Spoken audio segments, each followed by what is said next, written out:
మాతాపితృదేవతాభ్యో నమః, ఆచార్యదేవతాభ్యో నమః, ఉమామహేశ్వరాభ్యో నమః. ఆ ఉమామహేశ్వరులు మమ్మల్ని అందరినీ కూడా ఆయు ఆరోగ్య ఐశ్వర్యాలు ఇచ్చి కాపాడాలని కోరుతున్నాం. తిరువూరు శేషమునీంద్ర ఆశ్రమం నుండి ప్రతిరోజు కూడా ఒక మంచి మాట చెప్పుకుంటున్నాం. ఈ రోజున భగవద్గీత 16వ అధ్యాయమైనటువంటి 12వ శ్లోకం గురించి విశ్లేషణ ఇచ్చుకుందాం. దీంట్లో ఏం చెప్పబడుతుందంటే, ప్రతి మానవుడికి కూడా ఆశాపాశాలు అనేవి బంధించబడి ఉంటాయి. అవి వందల కొద్ది ఉంటాయి. వాటి కోసమని ప్రతి మనిషి కూడా పరిగెత్తుతూ ఉంటాడు. అవి ఆ కోరికలు తీర్చుకోవటానికి ధనం కావాలి కాబట్టి ధనాన్ని సంపాదించాలని కోరుతూ ఉంటాడు. ఆ ధనాన్ని సంపాదించాలనే కోరిక వల్ల తను ఎలాంటి పాపపుణ్యాలకైనా సరే, పాపానికైనా సరే, అన్యాయానికైనా సరే ఒడిగట్టి ధనాన్ని సంపాదిస్తాడు. దానివల్ల అతనికి ఎప్పుడూ దుఃఖమే కానీ సుఖం ఉండదు. అయినా కూడా దానిని మర్చిపోడు.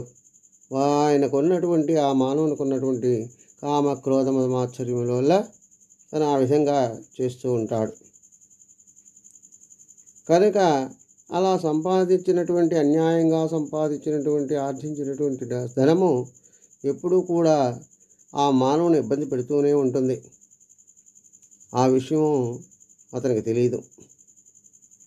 కాబట్టి తన యొక్క మనస్సును, బుద్ధిని ఎప్పుడూ కూడా తను నిబ్బరించుకొని ఆశామోహాలకు పోకుండా కామక్రోధాలను జయిస్తూ తాను ఎవరైతే నిశ్చలంగా ఉండగలుగుతాడో అతనికి మంచి మార్గంలో నడవడానికి అవకాశం ఉంటుందని తెలియజేస్తుంది భగవద్గీత.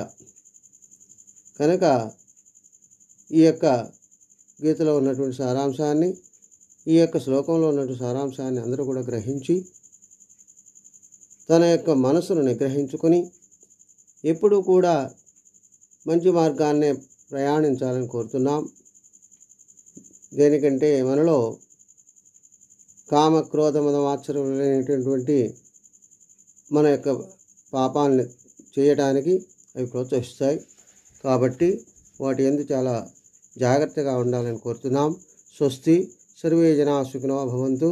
లైక్ చేయండి, కామెంట్ చేయండి, షేర్ చేయండి. స్వస్తి.